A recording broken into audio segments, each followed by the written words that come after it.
अगर आप किसी को हराना चाहते हैं तो सबसे पहले उसकी सोच बदल दो।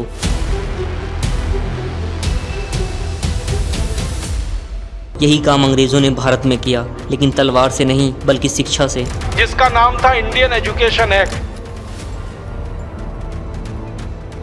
जब ब्रिटिश हुकूमत ने भारत पर कब्जा किया तो उन्हें सिर्फ राज करना नहीं था बल्कि हमारी मानसिकता को भी बदलना था। उन्हें ऐसे लोग चाहिए थे जो उनके लिए काम करें, उनके नियम माने और खुद को उनसे कमतर समझें। और इसके लिए उन्होंने एक ऐसी शिक्षा प्रणाली बनाई जिसने हमें अपनी भाषा, संस्कृति और परंपरा से दूर कर दिया। थॉमस बेबिंगटन मैकॉले, जो ब्रिटिश सरकार में एक महत्वपूर्ण पद पर थे, उन्होंने 1835 में मिनट ऑफ इंडियन एजुकेशन नामक एक रिपोर्ट लिखी। इसमें उन्होंने भारतीय शिक्षा को बेअसर और पिछड़ा बताया और कहा कि हमें एक नया वर्ग तैयार करना चाहिए। ऐसे लोग जो दिखने में भारतीय हों लेकिन सोचने और काम करने में अंग्रेजों की तरह हो। उनका मकसद भारतीयों को शिक्षित करना नहीं बल्कि ऐसे लोग तैयार करना था जो ब्रिटिश हुकूमत के लिए मददगार साबित हो। उन्होंने भारतीय भाषाओं में मिलने वाली शिक्षा को घटाने और अंग्रेजी शिक्षा को मुख्य माध्यम बनाने का वकालत किया।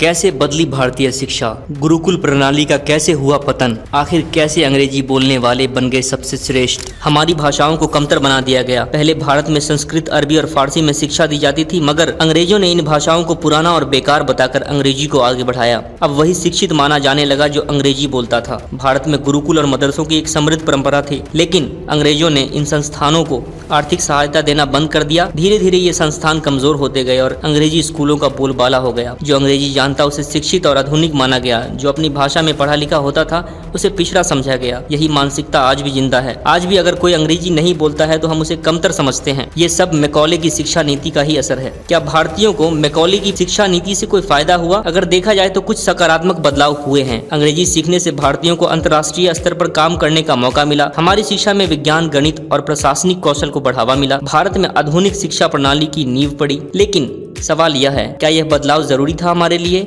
या ब्रिटिशर्स के फायदे थे?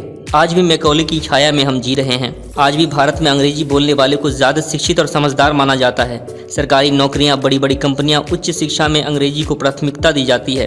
क्या यह मानसिक गुलामी नहीं है? अगर हमें वाकई आगे बढ़ना है तो हमें अंग्रेजी के साथ साथ अपनी मातृभाषा को भी महत्व देना होगा। अंग्रेजी जरूरी है, लेकिन हमारी पहचान उससे भी कहीं ज्यादा जरूरी है। हमें गर्व होना चाहिए कि हम हिंदी, तमिल, बंगाली, मराठी, तेलुगु और उर्दू, भारत के अन्य भाषाओं में सोचते और लिखते और बोलते हैं। क्योंकि जब तक हम खुद को अपनी भाषा और संस्कृति से जोड़कर नहीं देखेंगे, तब तक हम मैकॉले की बनाई हुई मानसिकता के गुलाम रहेंगे और इससे आजाद नहीं हो पाएंगे।